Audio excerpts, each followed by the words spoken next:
Otoritas Jasa Keuangan senantiasa berkomitmen mendorong terwujudnya literasi dan inklusi keuangan bagi semua pihak, termasuk bagi penyandang disabilitas yang merupakan salah satu sasaran prioritas edukasi keuangan dalam Strategi Nasional Literasi Keuangan Indonesia tahun 2021-2025.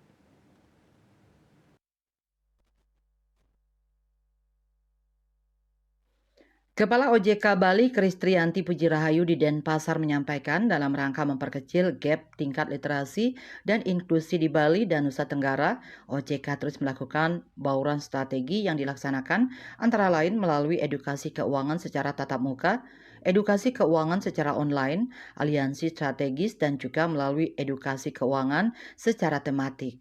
Menurutnya, peningkatan literasi dan inklusi keuangan serta perlindungan konsumen akan memberikan kontribusi positif terhadap perekonomian masyarakat dan nasional. Pihaknya meyakini dengan meningkatnya pemahaman masyarakat dan bertanggung jawab dalam menggunakan produk dan layanan keuangan memiliki kontribusi yang positif bagi pertumbuhan dan stabilitas ekonomi.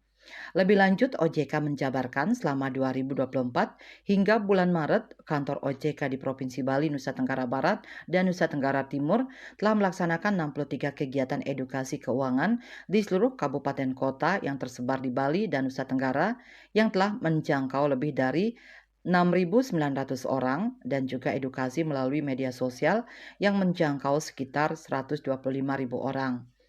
Selama 2024 hingga bulan Maret, TP-AKD di Provinsi Bali dan Nusa Tenggara telah menyelenggarakan kegiatan asistensi serta pendampingan program TP-AKD, Business Matching, Klaster Usaha dan Edukasi Daerah 3T, tertinggal, terdepan, dan terluar, dan juga monitoring dan evaluasi kredit usaha rakyat KUR. OJK terus mendorong penyelesaian pengaduan yang masuk melalui aplikasi portal perlindungan konsumen. APPK tersebut baik yang berindikasi sengketa maupun yang berindikasi pelanggaran.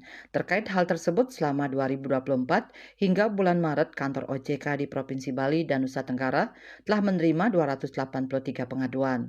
Dari pengaduan tersebut, sebanyak 120 merupakan pengaduan sektor perbankan dan 163 merupakan pengaduan sektor industri keuangan non-bank. Status pengaduan yang masuk selama tahun 2024 hingga bulan Maret yaitu sebanyak 195 pengaduan telah selesai atau ditutup, 40 pengaduan menunggu tanggapan konsumen, dan 48 pengaduan dalam proses penanganan pelaku usaha jasa keuangan PUJK. Bisnis Bali melaporkan.